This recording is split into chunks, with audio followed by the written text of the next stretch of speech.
we're so different. Like, there's literally no similarity whatsoever. Yeah, fair enough. It was similar look. I don't think. Woke up on the rooftop, laying next to you. Don't know how we got here, baby, with you. Hard to find the words. I just let it blur. What's up, guys? I'm Johnny Orlando. I'm a 19-year-old singer-songwriter from Toronto, Canada. The last year and a half or so, I've been working towards a debut album.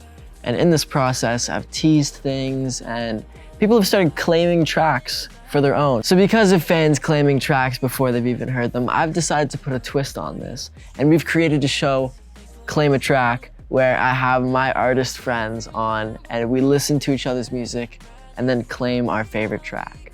The artist on today's episode is my friend, Sofia. Hello, everybody.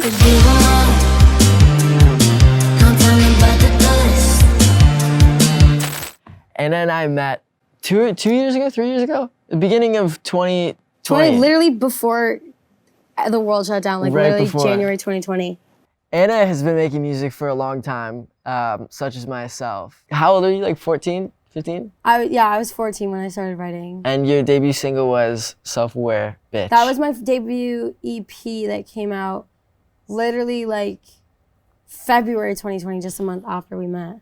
Really? Yeah. Yep. Oh, you were just like cooking for that long? No, well, I like released a couple songs, but okay. like I was writing for like. You were cooking? Yeah, I was writing for a good while. Did you say you weren't really like, you don't love that era? I think it was like, I liked it for what it was because like, it was just like such a good representation of who I was then. Right. And like, I feel like every project I've done, you know, like at points when you get older, you regret some things and it's like, for sure. I could have done that a little different, but like, I feel like one thing, and I also say this when I like convince myself to get tattoos, I'm like, oh, this is a representation of who I was at this all age. The time. Same. And then like, it always convinces me that like, it's okay to get a stupid tattoo. Yeah. It's all part of your life. Yeah. All the time. So that's what I do with my music. It's like, yeah, I may not love this song as much as I love other songs anymore, but like it's still just like a good like representation of like what I was at that period of time. So I still love it. It's just like I feel like I've personally grown so much more since, you know. And it's not like the music was bad. Like those songs were sick. And also Broken Perfection was sick. I loved Broken Perfection. I still Either love way, that one. To this day I remember that was your favorite. And but however, the track that I have chosen to claim today is a fierce contender. Really? Because they're kind of in the same realm. Yeah, you like that vibe. Like everything I do in that vibe. I like when you do that stuff because your voice is like it sounds really good on like the no negotiations type stuff, for example, where it's like more like experimental, like aggressive. Yeah. But also when you just like sing. Like your tone is really cool and that kind of stuff. I feel like the no negotiations and some of the stuff that you've sent me in the last like 6 months was a lot more experimental than the EP that you sent. Yeah. Why is that? Was that a conscious thing? I just feel like since there's been so much stuff that's gone on in like the past 2 years that like really like impacted the way I like wrote and kind of the way I marketed myself and like just I feel like there's been so much change and like in such a good way that I've found more confidence to like go off the rails and do whatever I want. So was that period of time like I remember one of the songs had like Mommy in it. It was like it was a whole thing. Yeah, it's a whole thing. I feel like it's just been like really fun to just like stop. I used to think very inside the box, like for a song to pop off or for a song, for people to like this song, it has to sound like this, verse, chorus, like whatever.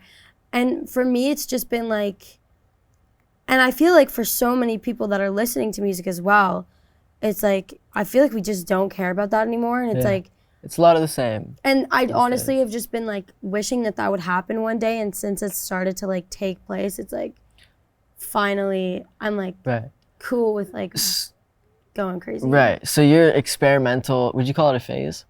I don't think it's a phase. I think Really? it's just like, It's honestly, it is a what's part gonna- of your, because you can still see like a semblance of all the crazy stuff in the new stuff. Yeah. But it is more dialed back and more, I really don't want to say pop, but it's more traditional in the structure and Like and, the EP you're talking about? Yeah, the EP. Well, that I feel like that's because that was like the very first point where I like actually started to try things out.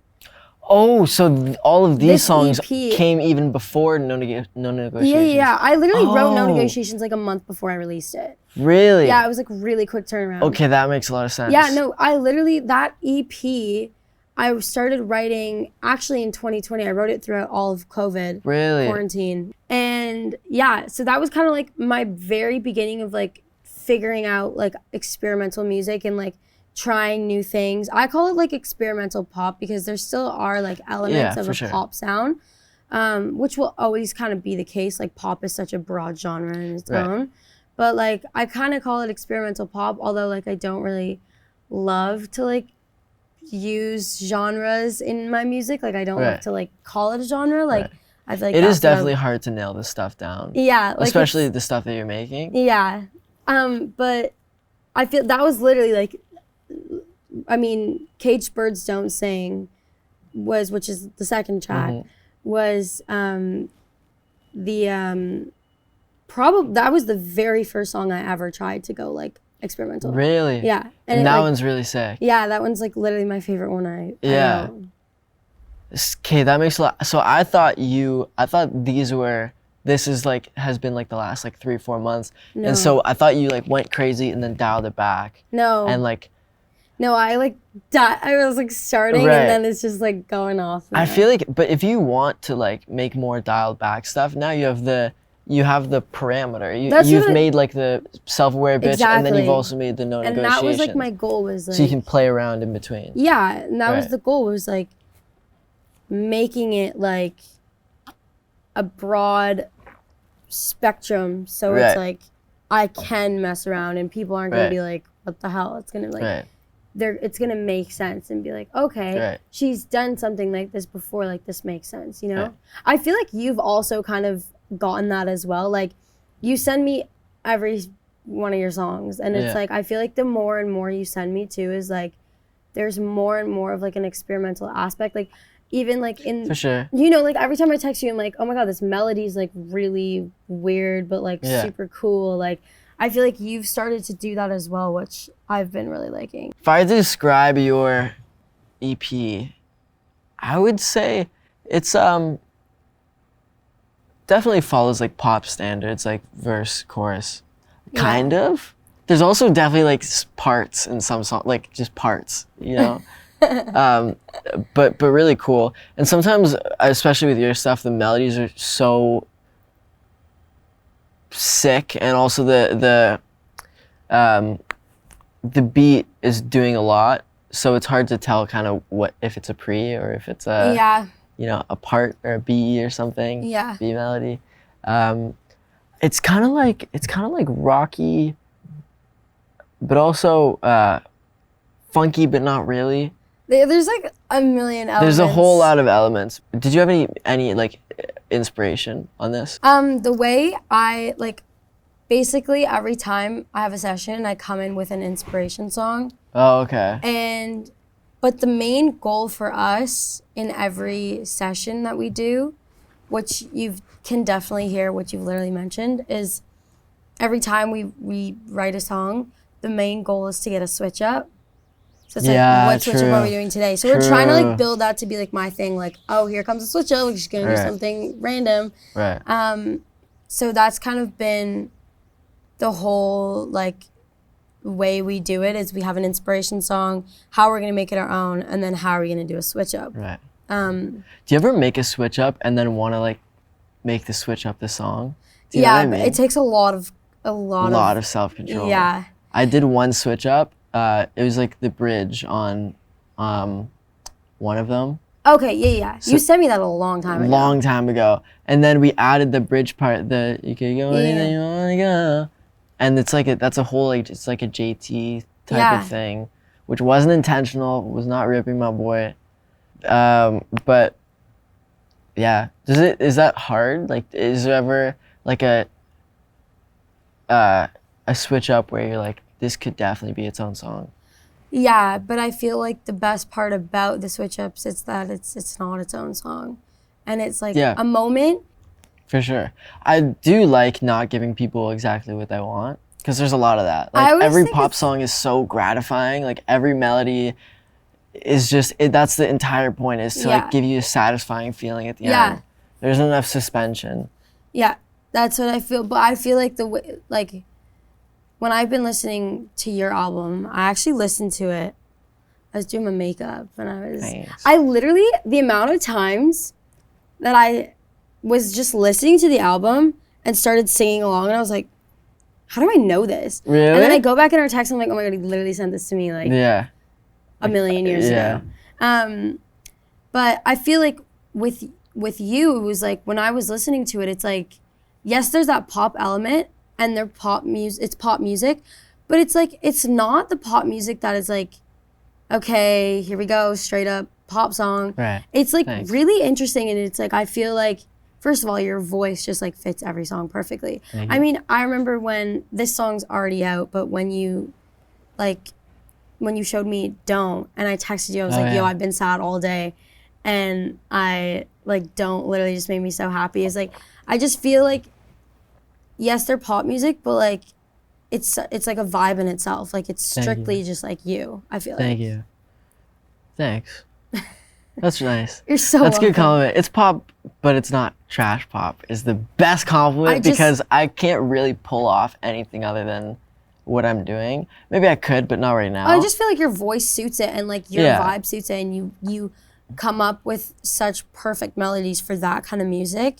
But there's still not like some like straight up, like there's something different about it, and I feel like that's what keeps people like engaged and like keeps people separating you from like like every other generic pop song, you know what I mean? Thank you.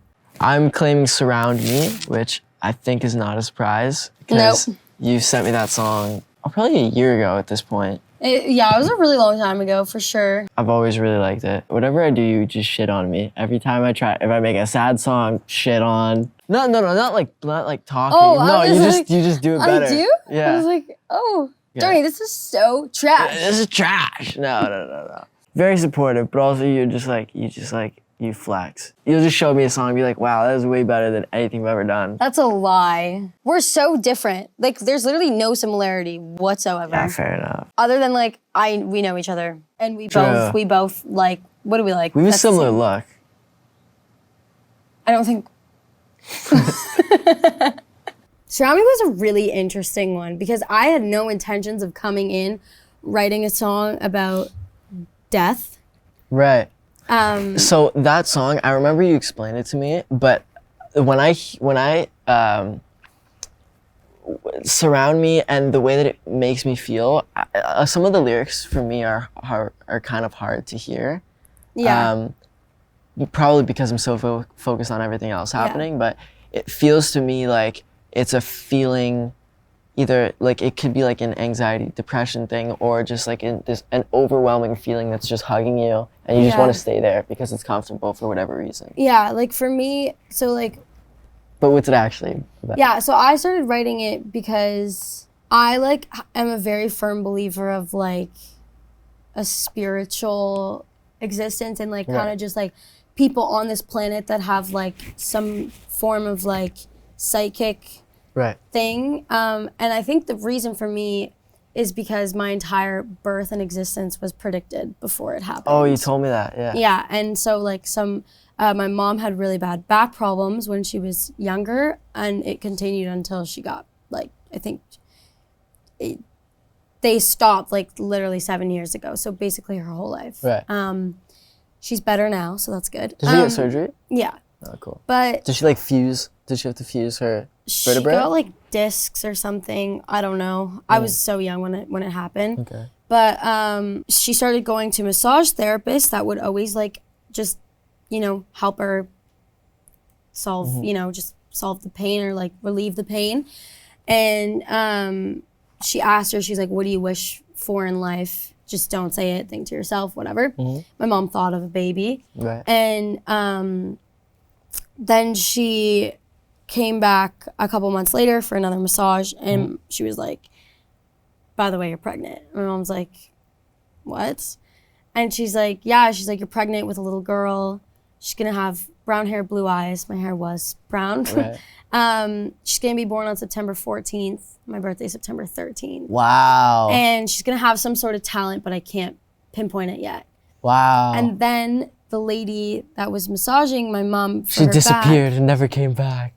no, but Okay. she started painting. She got this energy to paint because of me. And she painted me like a couple of my first paintings ever. And she bought me a pair of Converse as my very first shoe. And guess who I work with now? Right. My very first company I've ever worked with is Wow, Converse. sick. So I thought that was really cool. And that's kind of like the first part, because I know a lot of people don't believe in that. But I mean, like when your entire existence was like Right. talked about before you even Right. existed, I like can't help but believe in it. Right. So Surround Me kind of just like talks about that and just like my experience with death. I mean, like I've had some pretty, and I know I've had some really bad like people that have passed in my life that have like really upset me, but also like animals that, I mean, like I love animals, and like when I have a dog die, it's like literally the end of the world for me. Right. So it's just talking about death in general, and just like there's lyrics like leave a dime with love. And a lot of the times, and I actually, my manager Riley, before he heard that lyric, told me, he's like, well, this is such an interesting song, it's about death, whatever. And he's like, I've been his fiance's dad, if I'm not mistaken, had passed away, and they had been finding dimes everywhere. Wow. And that indicates that a spirit is with you. Right. So I wrote the lyric, leave a dime with love. And then he was like, yo, I've literally been finding dimes. Like finding dimes in the shower, like finding dimes in the middle of like the woods. Wow. Like random places. So, and they keep a jar of them. So I just think like little lyrics like that. And then like the chorus obviously is like, are you dancing in the air around me? Are you playing with my hair while I sleep? Right. Whatever they say, it doesn't matter. That's indicating like the people that don't believe in this kind of stuff. Right. Leave your trace like rings of Saturn surround me. Right. So it's basically just talking Leave about leave your trace like rings of Saturn. Oh, that's what that says. Okay. So it's just like kind of talking about like a spirit being present in right. your world and like your relationship with a spirit. Wow.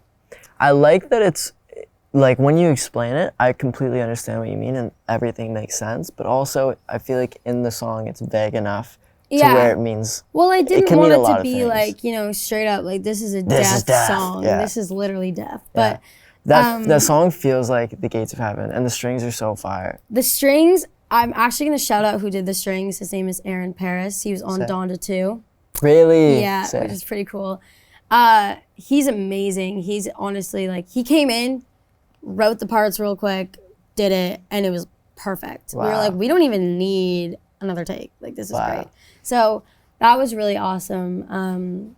But yeah, that's what Surround Me is about. And once now you go back, listen to the lyrics. I'll send you the lyrics. Yeah. You'll understand That's awesome. what it's about. I'm claiming track 8.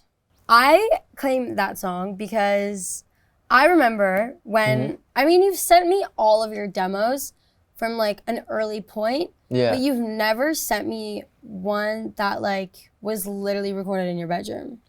Yeah. And like, I think it was literally just you playing the ukulele. No, that was Scott. That was Scott. Well, you recorded that at your house and you played it for me and you sent it to me and you're like, oh, this is just like super rough. It's like an idea. And I was like, this is sick. Like, I love this. I loved the lyrics. I loved what the whole song is about. I don't even think there was a second verse. No, there wasn't. There Yeah. wasn't a second verse.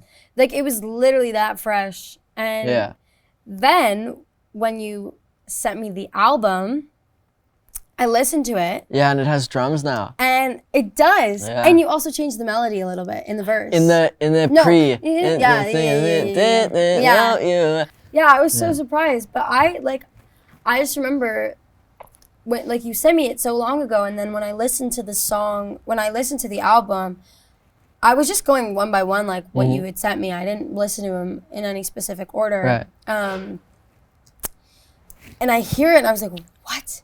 I was like, oh my God. And then I texted you and I was like, Johnny, you put that song on your album? I was freaking out. It grew up, it did. It grew up major. It did. Oh, I was meaning to ask. So when you, like, I know somewhat about your recording process or writing process because we did that session, but on a normal day, do you like have an idea and a concept of a song and then that song will be made, or are you open to change? Because I think generally artists kind of go in and just see what happens. Yeah. Maybe there's a reference or whatever. And then like the Billy and Phineas approach is like, okay, here are the 8 songs, here are their titles probably, and this is what we're gonna make. We're gonna do 8 sessions. You know what I mean? I actually didn't know that they did it like that. That's pretty If interesting. I'm not mistaken, they knew the song, they knew, like they only made 8 songs for an 8-song album or 10 songs for a 10-song album. Really? Yeah. And they basically just worked on it until it was good. No, I mean, when I was writing this EP, I had 14 songs, and I chose 6. Oh, okay. Yeah. No, I had 18 songs. I had like 60. Jesus. Probably more. Well, I feel like that's normal for, like, maybe not normal, but like, it's like it's like acceptable for an album. And also, especially your debut album. Like. And also, it was my debut album, and also I was trying to find my sound. So it took me a good... Yeah, it takes a little bit of time there. Yeah. The next single that's coming out, it's funny, You're Just Drunk was like the first session, probably the 3rd session that we did for the album, period. Really? And then the next single that's coming out is... Like we did in October. Someone Will Love You Better. Okay. Is coming out. We made it in October, so it was like 10 months later. Wow. And so those 2 singles, yeah. So definitely, we got lucky a couple times at the beginning, and You're Just Drunk kind of set the pace for everything else. So were you writing for specifically an album, or were you just writing? No, writing with an album in mind. Okay, cool. At the very beginning of when everything was still being conceptualized, I wanted to make sure that I was, like, there was a concept and there were rules that I had to follow. Otherwise, I'll just let my mind do whatever it wants. For sure. I made rules for myself, and I made this PDF with Darian, my sister, and it was like, it had a blueprint for like visuals, production. I did that too. Really? So helpful. And I would just give it to producers. Do you ever like see your songs or your vision of a vision of your music in colors? Yeah. Because I feel like I do that a lot, and like I feel like I'm like always like, okay, I have a color for this album that I want to bring out. I feel like most times the way that I think about it is the feeling that I want it to evoke. Like I'll get a really strong or like I'll have a little flash in my head about like I'll like see somebody like listening to it. Do you know what I mean? Yeah. Because when I listen to certain songs, it makes me feel a certain way. I do that all the time. Do you know what I mean? picture scenarios of like where the song's gonna be played and like what's gonna happen. Yeah. I mean, this is like, kind of spoiling what the new music of my sound is coming to, but like spoil it. This is an Anna Sofia exclusive. I always picture like people in a club.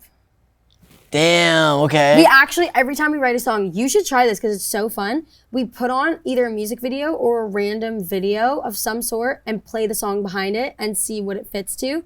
And we put Blood Sex, which I sent you a while ago. That was one of the more we put that ones. on like a 90s rave edit. And it worked. And it worked so well. Sick. But I feel like you should try. That's so much fun to do. Like you put a video behind a new song you write. Like literally like the first draft you get in the studio, put like a video up and put the song behind it, and it's like it's so sick to see like what it works to.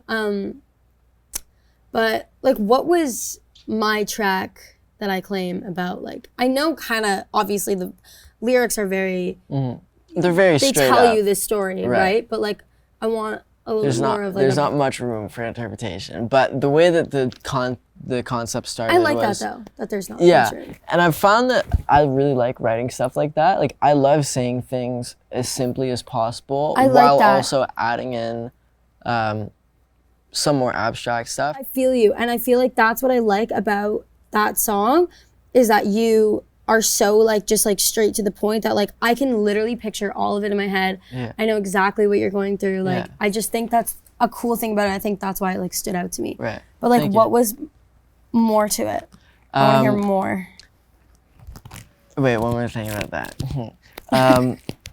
I think what I really want people to be able to do is like hear the song and be able to go off into their own imagination and like picture this scenario. Yeah. So like there's one song where the lyrics are like clothes painted on the driveway, glass sparkling on the lawn, whole world twisted sideways to the sound of car alarms. It's supposed to be like about a girl like breaking your windows, like just going nuts. And like whenever I listen to that part, I can see it all happening in my head and me like standing in the doorway like Yeah. what the shit is going on, you know? Yeah, I want to leave room for people to have their own creativity, just do what they want. But it was actually not my concept, and it's also not my story. There really wasn't a story behind that one. Like, it's not about anyone specifically. I was wondering, I Kind was like, of. who could this like really be about? This concept is very personal to Scott, so I'm not gonna like divulge too much, but somebody in his life did something really terrible to another person in his life. And he was like, I want to write a song. He brought the concept to us. That's sick. He was like, I want to write a song that reflects just how terrible this person is. And so we decided to just straight up call it Terrible Person. And I remember being like, would it be funny to like, just straight up be like, you're a terrible person? I love the lyric. I will probably have to blurt it out, but like, sometimes love is just a cause you're like just the lyrics are so straightforward, which I really like about it. And like the one thing I like about your music, and you've told me like, is that you've written a lot of music that's about other people's scenarios, which I think is really sick. I love doing that because it takes the onus off of me to explain it. I get so awkward explaining Yeah. my feelings, so I feel that. Yeah, exactly. I can say whatever I want about this other person because I have no bias in my mind. Yeah. So like we're talking about like Terrible Person was fully like Scott's thing, but I also, it's so easy for me to just like stray away from that because I have no ties to this story whatsoever. Yeah. All I know is this person is shitty, did a shitty thing to somebody else that he knows, and that's what we're writing about loosely. And then from there we can do whatever we want. Yeah. Like the way you move slow and graceful around the room, deciding who you want to use. I don't know if that person does that, but like they do now. Yeah. No, yeah. I think that's cool, and I think that was a Billy thing. I really started doing that after Billy talked about it, because she was like, yeah, sometimes I write about me, but sometimes I also just write stories. And I was like, you know what? That's a great idea.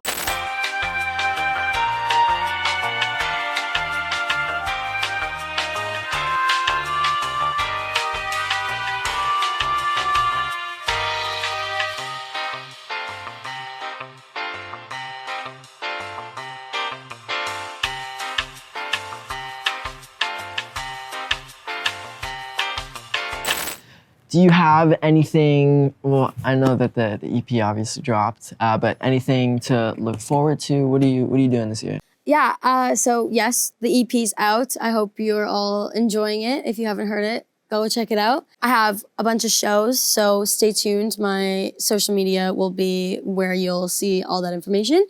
And I'm working on an album right now. It'll be my first album, such as Johnny's first album. More experimental? Yeah. Yeah, okay, cool. So stay tuned for that. I'll be leaking music as Johnny does all the time. Yep. I love how I'm known for that. Yeah, you literally leak me. I love that. It's insane. But I'll be leaking some music as well. So stay tuned for some shows and some upcoming album music.